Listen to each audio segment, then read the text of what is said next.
virou mania agora chegar atrasado. Ela chega muito adiantada. Glória a Deus. Paz seja convosco. Amém. Glórias ao Senhor. Estamos iniciando uma nova bem-aventurança.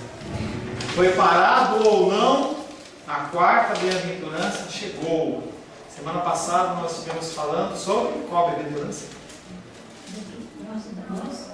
Mansidão? Semana passada nós finalizamos falando sobre mansidão. E agora nós vamos começar a quarta bem-aventurança, que está em Mateus capítulo 5, verso 6. Prepare o seu coração, muitas emoções. Qual é? Mateus capítulo 5, verso 6.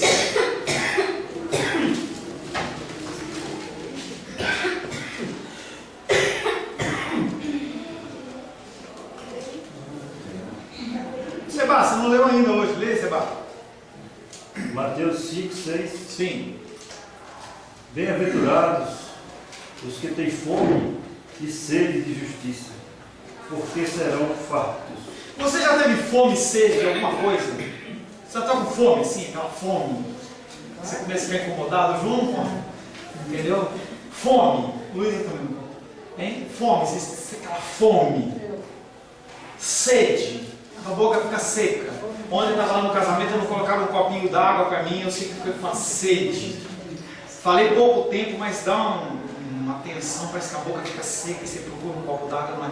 E aí, essa bem-aventurança inicia falando: bem-aventurados que têm fome e sede, não de comida, não de Burger King, mas de justiça, porque eles serão fartos. As bem-aventuranças, elas são ligadas a coisas que são apresentadas por Deus, que geram em nós alguma necessidade e que, através de Deus, ela é satisfeita. Dando continuidade ao nosso tema de oração, em que nós falamos que a nossa obrigação, a nossa função é glorificar a Deus, a obrigação do cristão, do crente, consiste em encarar a vida neste mundo à luz do Evangelho. Você tem que olhar para as situações do dia a dia à luz do Evangelho. Nós vivemos sim debaixo de uma Constituição, nós vivemos sim debaixo de uma série de conceitos administrativos, onde você estuda, onde você trabalha, onde você vive, mas a regra maior chama-se Palavra de Deus. E conforme este Evangelho, a grande dificuldade da humanidade não é alguma manifestação particular de pecado. Aleluia! O nosso problema não são as manifestações do pecado. É como você em um hospital com uma enfermidade, você está com uma febre e a pessoa detecta que você está com febre e aí ele pega e dá para você um antitérmico e te manda embora. Provavelmente essa febre ela vai regredir, mas a causa dela continua lá, continua dentro do seu organismo. Simplesmente se maquiou uma enfermidade. Quando você vai fazer exame de sangue, dependendo do tipo de exame de sangue, a pessoa fala assim: olha, faça um jejum de tantas horas, não tome tal medicamento, não pratique tal atividade física, uma série de... Por quê? Porque essas coisas maqueiam o resultado. E a palavra de Deus diz que nós temos que viver segundo o Evangelho, não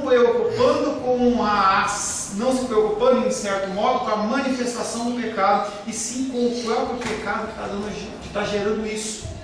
Uma coisa que tanto eu como Rosângela, no nosso tempo de batalha espiritual, a gente conviveu, e você também deve ter convivido bastante.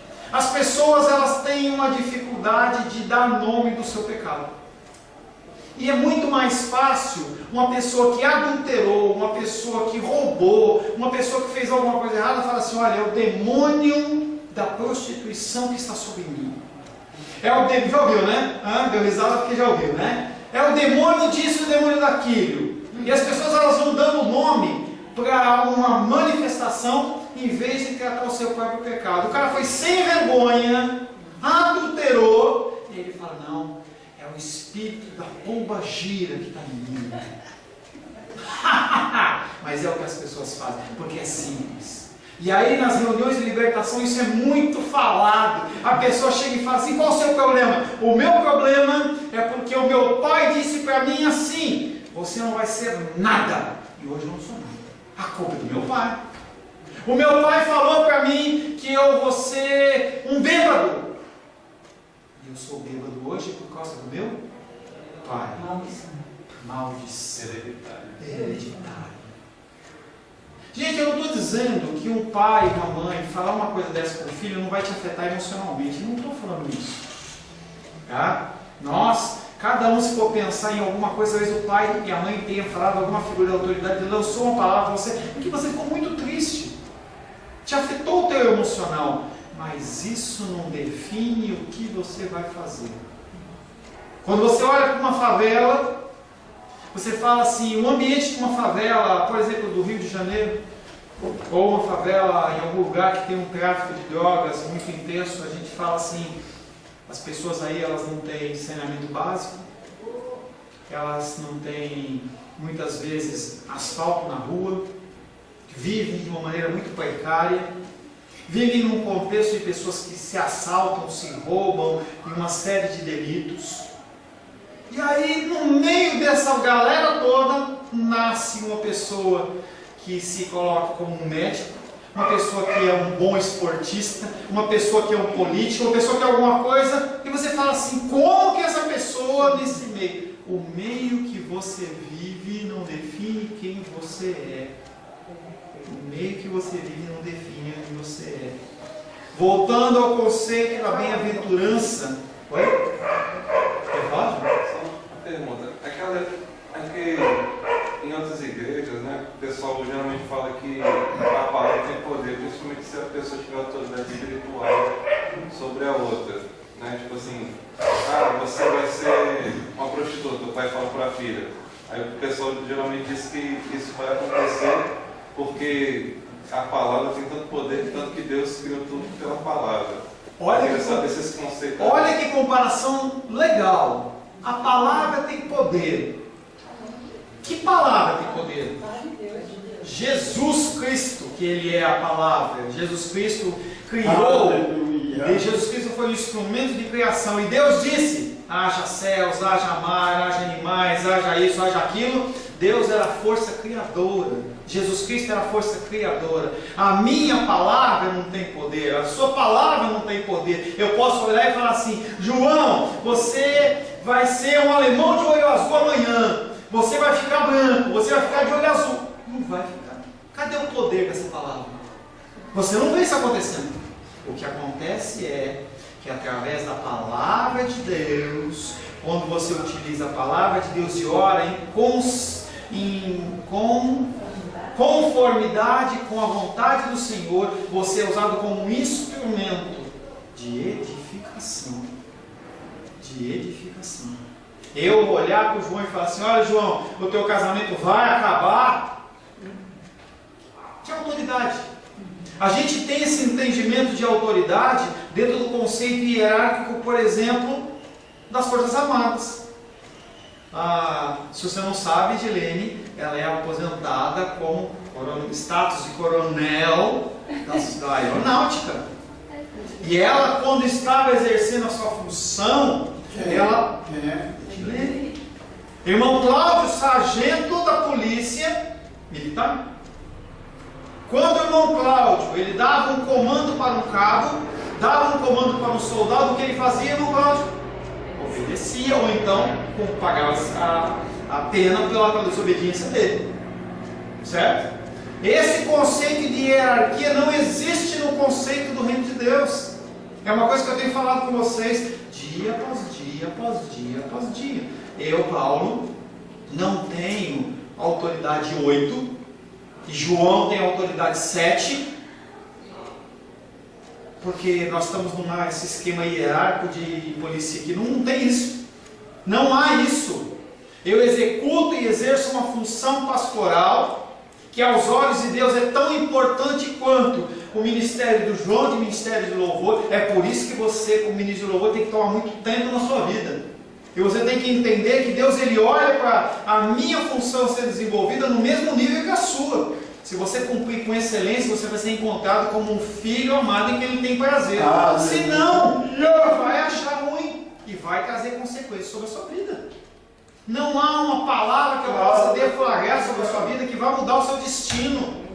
Porque se assim fosse, eu como um servo de Deus, ele falava, a partir de hoje acabou a corrupção no Brasil. Vai acontecer o quê? Nada. Mas pastor, a oração de um justo muito pode ser o efeito, desde que tenha concordância com o Senhor.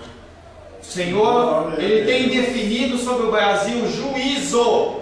O que está acontecendo aqui não está nas mãos de Satanás, está nas mãos de Deus. Fez isso lá com o povo de Israel. Você lembra que nós lemos no módulo anterior? O Senhor, ele permite que o povo de Israel vá para a Babilônia. Por quê? Por amor do seu nome. E ele está permitindo essa roubalheira, essa bagunçaiada e toda. Não adianta você amarrar Satanás, Exu, nada. É Deus que está no controle de todas essas coisas. Para mostrar para o povo de Deus como ele está insatisfeito. Porque o povo de Deus, a igreja de Deus não faz o que tem que ser feito. Pastor, deixa eu dizer uma doideira. Diz, querido. É doideira mesmo. Porque eu só olho para aquele Eduardo Cunha como tendo sido um instrumento de Satanás naquele lugar. Eu não olho de outro jeito. Deus que me perdoe. E eu peço perdão a Deus todo dia, Senhor. É criatura tua, é feitura das suas mãos. Mas quando eu olho para ele, eu penso, tudo com permissão de Deus. Permissão. Se a gente for pensar que Satanás ele tem autoridade, tem poder fora do domínio de Deus, Deus é soberano. Aí você escolhe a divindade que você quer servir. Um Deus que não tem controle sobre a criação. Que Deus é esse? Que soberania é essa? Que soberania é essa? E você não precisa, volta atrás, Nabucodonosor, imperador, rei da Babilônia. Ele está fazendo exatamente o que os caras estão fazendo hoje com o governo. E foram instrumentos de Deus. Lê Abacuque. Eu levantarei um povo do norte que vai fazer isso, isso e isso. A diferença é, nós temos a Bíblia que fala do passado e nós não temos livros que falam do que está acontecendo no futuro. Especificamente, em que você pode ler um texto lá, ter a epístola do irmão Cláudio do dia tal, em que ele vai falar e vai relatar, olha, fulano de tal está agindo de tal e tal maneira. Entenda que Satanás ele também é um instrumento de Deus. Entenda que o Senhor ele usa as ferramentas que ele quer para que o propósito dele se cumpra, inclusive Satanás e seus demônios. Inclusive Satanás e seus demônios. Inclusive Eduardo Cunha. Inclusive Eduardo Cunha. E aí a palavra de Deus diz que nós temos que orar pelos nossos governantes. E nós temos que orar para que eles se convertam. Imagina, irmã dos reis, hoje, esse homem sendo tocado por Deus de uma maneira verdadeira, e esse homem começar a agir como um homem de Deus, um profeta de Deus, naquele lugar onde ele está, o que vai acontecer? Entendeu? Estou fazendo um juízo totalmente contrário. Entendeu? A Deus em si. Mas nós estamos, dos reis, em processo de aprendizado. Nós aprendemos. O que eu estou falando com você não é para você engolir isso. Eu estou falando para você pegar isso e ir em oração e falar, Deus, é isso. É isso. Se o Senhor testificar no teu coração, você coloca em prática. Senão, não. O ensino cristão é isso. Eu não estou aqui para forjar vocês. Você tem que andar com essa gravatinha, com essa blusinha, com esse jeito, com esse cabelinho, com essa roupa. E você tem que pensar que nem eu. Se você não pensar que nem eu, você vai para o inferno. E a gente vê direto isso nas igrejas. Se o membro não pensar igual o pastor, está em quê? Rebeldia. Deus está levantando. Não está levantando nada. Deus não está levantando nada. Entendeu? É o próprio desejo do coração de domínio do ser humano. O ser humano, ontem o pastor Eike falava, o ser humano tem desejo e necessidade de dominar o outro. Eu preciso dominar. E aí eu uso as ferramentas que eu quero. O que acontece é que há consequências. Respondido, João? Pastor. Fale, querido. No link aí do João. Link? É. Olha que internet. Quando ele falou, né? O vai exercer uma autoridade sobre o filho. Quando o pai diz para o filho, usando a palavra, que ele estava amaldiçoado até a quarta geração, baseado lá no e usou, né, das escrituras para amaldiçoar o próprio filho. Isso não tem valor? A escritura só tem valor primeiramente quando ela é falada no contexto. Vá ler na Bíblia quando que houve esse tipo de maldição até a quarta geração. Eu não posso sacar um versículo da Bíblia fora de um contexto e jogar ele como uma arma sobre a sua vida. Não existe isso. Eu falar para você, direito, que você vai para o inferno, e se Deus falou que você vai ser salva, mesmo que esteja um texto dentro da palavra, que nem o apóstolo Paulo fala assim, olha, eu vou entregar um fulano chamado Latoeiro, que era um cara que tinha uma função lá, vou entregar o Latoeiro para Satanás, quem sabe a alma dele se salve. Se eu falar isso e Deus não tiver esse plano para a sua vida, querido, você vai para o céu e eu vou te encorar até lá, ou então é capaz de eu ir para o inferno. Usar textos bíblicos fora do contexto não tem sentido nenhum. O texto bíblico ele só quer dizer um sentido e você tem que saber o que é. Para isso você precisa estudar. Foi o que nós começamos a fazer ontem enquanto os reis. Prestei para ela um comentário bíblico que ela possa estudar Isaías. Ela falou assim, você não vai me explicar por que o homem lá andou pelado tanto tempo? Eu falei, não, vai estudar. Para que eu tenho que falar? Você tem que aprender a buscar. Eu não estou aqui para dar regras e jeitos de você viver, entendeu, de uma maneira feliz. Eu quero que você aprenda a tomar as suas decisões baseadas na palavra. Tudo que eu falo aqui tem que ser medido por você segundo a palavra. Falei para o João, respondi, o João vai atrás. Olha, será que é? Será que não é? Verdade, não é? E tal assunto, tal. Você tem essa obrigação. Ou então você simplesmente engole o que eu estou falando. Confia que eu estou falando certo. É opção sua. Eu não vou julgar você se você faz A, B ou C. Eu estou aqui para ensinar você. E falar assim, olha, a palavra de Deus está dizendo isso. Uma pessoa que tira um versículo fora do contexto, como por exemplo, eu vi numa igreja aí, que ele estava falando que você tem que dar, a partir de tal dia, você tem que dar 2 dízimos por mês. Por quê? Porque a palavra de Deus diz que a pessoa que, da dupla honra, eu não lembro o versículo que fala lá, que a pessoa que perdeu a casa vai ganhar uma segunda casa, dupla honra. Eu esqueci o versículo. A segunda casa terá dupla honra. A segunda casa terá dupla honra. Ele pegou esse versículo e distorceu para falar que a pessoa tem que dar 2 dízimos. É o que o versículo está falando? Não. Se o cara der 2 dízimos, com sentido de troca, ele vai ficar sem 20% do salário dele. Só isso. E o pastor deve ficar mais rico. A igreja vai ficar mais rica. A palavra tem poder no sentido em que ela é usada segundo o que está escrito aqui na realidade. Por isso que domingos à noite nós temos praticado a pregação expositiva, em que nós vamos olhando versículo a versículo, em que você vai começando a ver que há uma ligação entre os textos e não são coisas isoladas. As palavras elas são ligadas, ou como você falou, linkadas, entendeu? Uma a outra. Tem uma sequência de desenrolar da história. Então eu falar para você que você vai ser amaldiçoado, interessa que a palavra de Deus. A palavra de Deus diz que qualquer coisa que nós pedirmos a Deus, em nome de Jesus, ser-nos-á concedida. Quantas coisas você já pediu para Deus em nome de Jesus que você não recebeu? Tem até um livro que fala assim, Deus, muito obrigado por não ouvir as minhas orações. Pastor, você tem que saber o que você está pedindo. Conforme você vai se aproximando de Deus, você começa a pedir coisas para cumprir a palavra de Deus. E aí você entrando em concordância com o Senhor, a coisa vem e acontece. Senão, não vai acontecer. Não vai acontecer. Dando continuidade.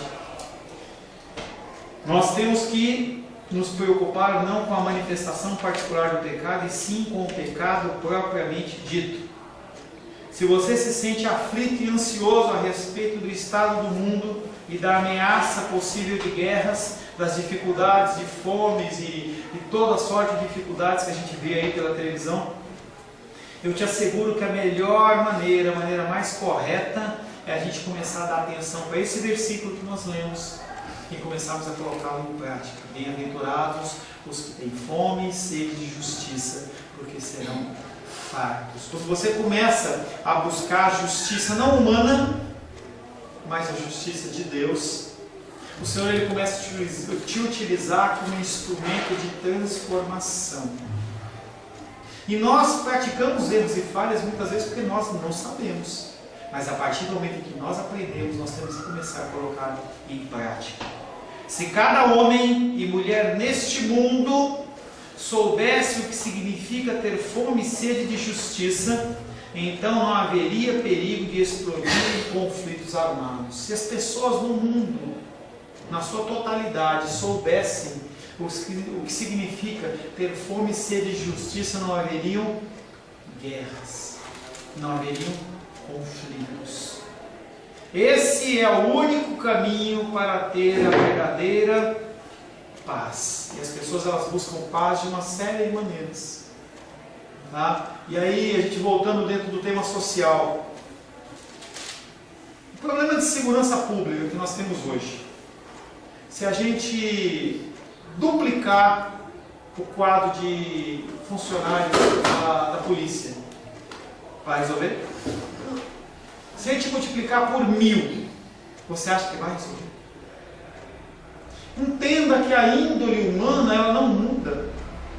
Você tem que mudar a pessoa e não o contexto. Não quer dizer que a gente não tem que trabalhar para que isso ocorra. Educação. Você acha que se tiver 10 vezes mais escola, 10 vezes mais professores, as pessoas elas vão ser melhor educadas? Ou vai resolver o problema da educação no Brasil? Não quer dizer que nós não temos que lutar para que nós tenhamos educação melhor, mas o princípio é Deus. O princípio, a solução das coisas está em Jesus Cristo. Você hoje ganha um salário X. Se eu multiplicar o seu salário por 10, você acha que vai resolver o seu problema financeiro? Não. O meu não. Por 100. Também. Tá mal, mas a oração forte para ele. Gente, independente da quantia de dinheiro que você ganha, você sempre vai querer gastar mais. Entrem e fiquem quietinhos, hein? Você sempre vai precisar e vai querer ganhar mais. Aí o seu carro não vai ser mais suficiente para você. A tua casa, o teu apartamento não vai ser mais suficiente para você. A gente, por exemplo, vê o João e a Luísa, eles moravam num apartamento bem pequenininho. Nós visitamos. Depois fomos num apartamento que o Senhor os abençoou. Daqui a um tempo a casa do apartamento vai ficar pequena. Vai. É natural do ser humano. É natural do ser humano. Você ganha mais. Se eu colocar no teu bolso, João, mais 100 mil reais por mês, receba. Com mais 100 mil reais por mês, você vai começar a achar o seu apartamento pequeno. Eu preciso de um apartamento maior.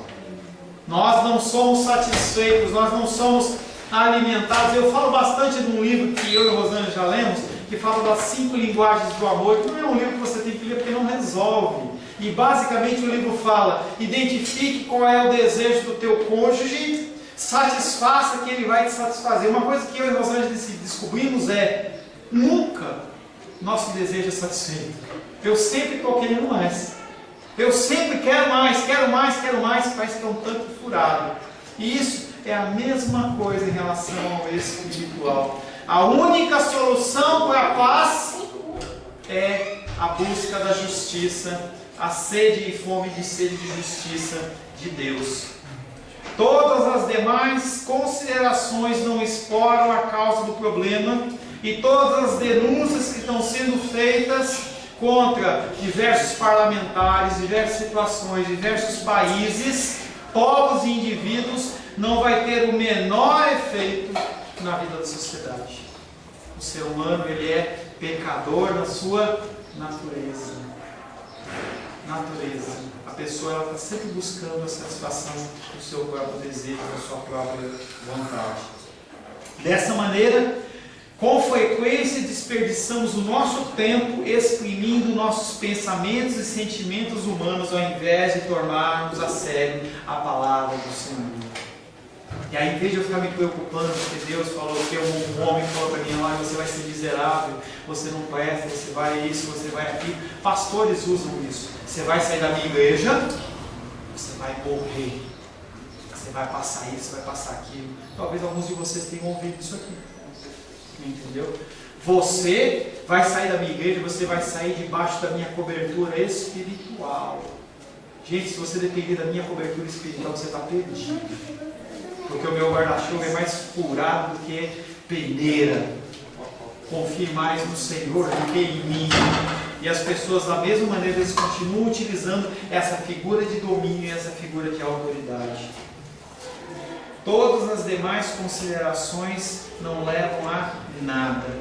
Mas se cada ser humano soubesse o que quer dizer sede e fome de justiça, então o problema ele seria solucionado.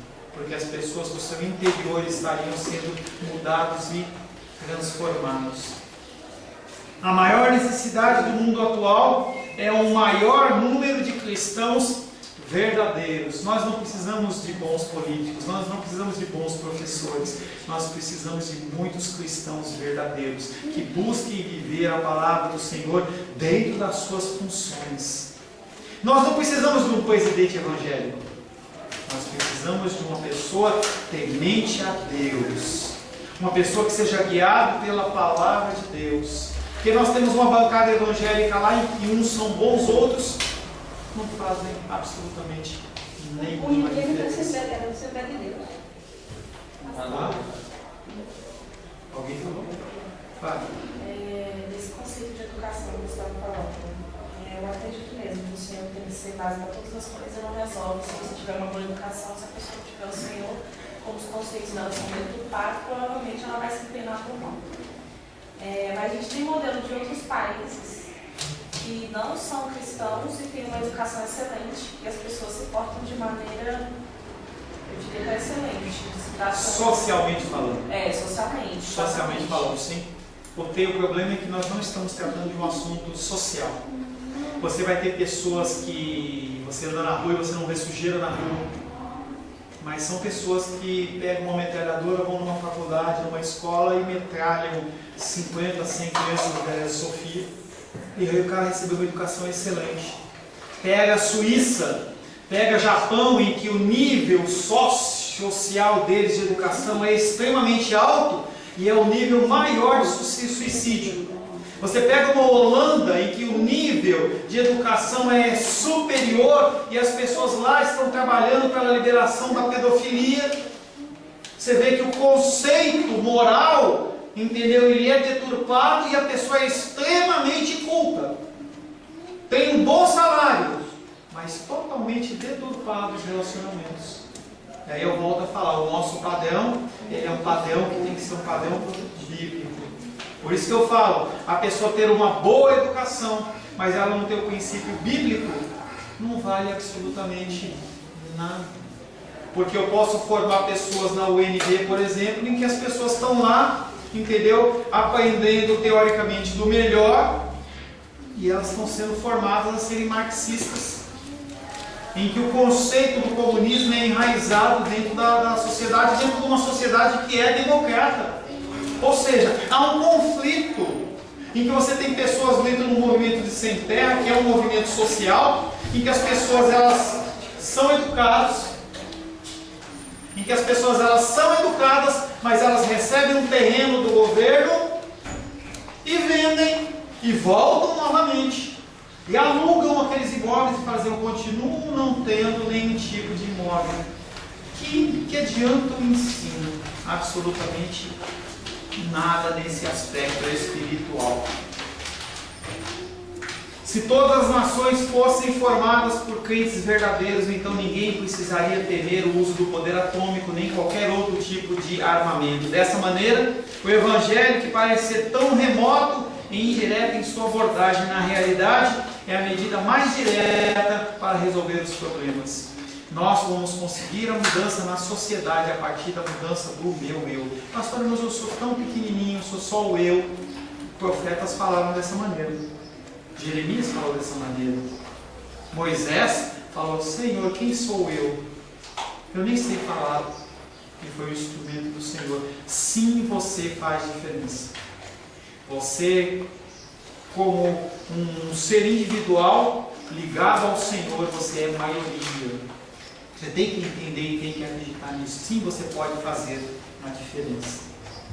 Uma das maiores tragédias na vida da igreja moderna é a forma como tantos se sentem contentes diante de declarações vagas, gerais e vazias a respeito da paz. Estamos no meio do ano. No final do ano, na virada do ano, as pessoas usam uma cor em especial. Por quê? Qual que é a cor que as pessoas privilegiam de usar? Por quê? Desde quando você usar uma camiseta branca, como eu estou usando, vai trazer paz a alguém? Ou vai mudar o seu comportamento? Ou vai mudar o comportamento do meu próximo porque eu estou usando uma blusa branca? Mas as pessoas, elas acreditam que porque ela usa uma blusa branca, ela vai ter paz. Houve uma moda, que eu não sei se ainda está muito forte, em que as pessoas elas estão com dizeres em japonês ou chinês, e aí fala assim, paz. Vai mudar alguma coisa? Se está em duas línguas? Você andar com uma blusa de paz? Pega uma blusa dessa branquinha, escrito paz, e vai lá na Síria, vai lá no conflito armado lá no Oriente Médio, com a sua blusinha de paz, vê se você não vai tomar um tiro. E não vai mudar absolutamente nada. E no final do ano a pessoa olha para você, eu falo assim, eu desejo para você paz. O que vai mudar na vida da pessoa o seu desejo de paz? Nada. Não quer dizer que você não tem que falar, estou dizendo que você é muito mais importante que você exprima paz na vida das pessoas através da manifestação do Evangelho do que simplesmente palavras. As misses, quando elas estão sendo entrevistadas, o que você deseja? Elas falam a paz mundial. A declaração daquela mulher em cadeia nacional para uma centena de países trouxe paz a alguém? Nem a ela mesma, porque ela está preocupada em ganhar o concurso de Miss. Nós temos que parar de nos firmar e nos apoiar em declarações vazias e entender que a palavra de Deus é o cerne de todas as coisas. Camisetas brancas para passar o ano em declarações vazias. Eu olho para você, como meu familiar, eu desejo que você tenha paz. Virou o ano, eu xingo você, eu te maltrato, eu não ligo para você, eu espero 15 dias para falar, perguntar se você está bem ou se você não está bem. Que paz é essa? Que paz é essa? Que amor é esse? Que se move dentro de mim? Amorzinho fraco, hein? O que efetivamente exalta uma nação é a sua retidão. E a coisa mais importante que nos compete fazer é descobrir o significado do termo justiça, para que você possa realmente aplicar essa bem-aventurança na sua vida, como as outras que nós já trabalhamos: humildade, mansidão, e a outra, os que choram. Você tem que entender o significado do que é, senão você vai pensar que Deus está querendo que você fique chorando. Aí você compra uma cebola e você fica passando perto do olho assim, aí você vai ficar chorando. Bem-aventurados que choram, eu vou ser bem-aventurado. Que justiça é essa? Que bem-aventurança, que sede de fome é essa que Deus está querendo da gente? Nessa declaração particular do Sermão do Monte, nós nos deparamos com outra das características do cristão, com uma nova descrição do indivíduo que segue ao Senhor. Nós já temos sobre os nossos ombros a necessidade de nós sermos humildes. Já temos sobre os nossos ombros a necessidade de nós chorarmos na presença do Senhor, reconhecendo a nossa situação pecaminosa. Nós já temos o entendimento em que nós temos que ser mansos para glorificar o nome do Senhor.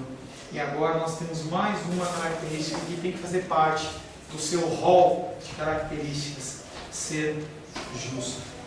Conforme já podemos notar, é importante que aceitemos essa declaração em sua devida posição lógica. Primeiro você tem que ser humilde, depois você tem que chorar, depois você tem que ser manso, para então você ser justo. Não é algo que você pode ter se você não tem as outras três. Se você não continua não praticando, não continua sendo manso, você não tem como ser justo. Se você não reconhece em si a pecaminosidade do seu ser, não tem como você ser justo, porque você acha que você é melhor. Como é que você vai olhar para uma pessoa e ser justo se você acha que você é superior a ela, que você acha que você pode fazer o que você quiser com ela, que você pode dominar ela? Você nunca vai ser justo, porque afinal de contas, as pessoas elas existem para te servir.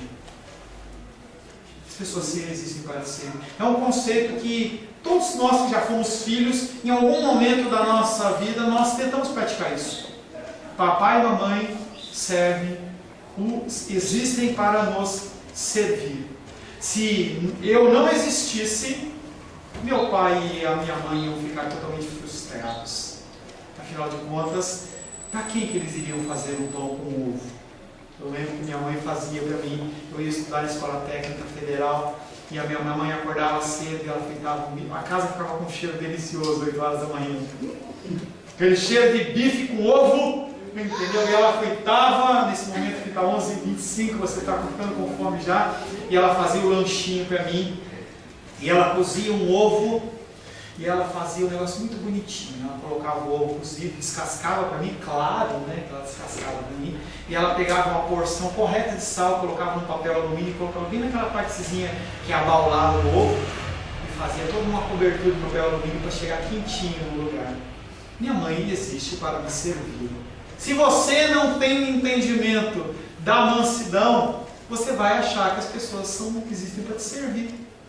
Você, como um casado, vai achar que a mulher ela está ali para te servir, que o marido está aí para te servir. E o pastor Aito falou uma coisa muito legal ontem. Nós, quando casamos, nós não fazemos uma aliança um com o outro. Nós não fazemos um voto um com o outro. Nós não chamamos Deus de testemunha, mas nós invocamos o Deus de aliança em que nós falamos a partir de hoje. Nós, como marido e mulher, nós vamos viver como um casal, como uma só carne, para glorificar o nome do Senhor. É muito forte isso. É muito forte isso. Você primeiro precisa aprender a ser humilde. Você precisa aprender a ser uma pessoa que chora, uma pessoa que é mansa, para depois você ser justo.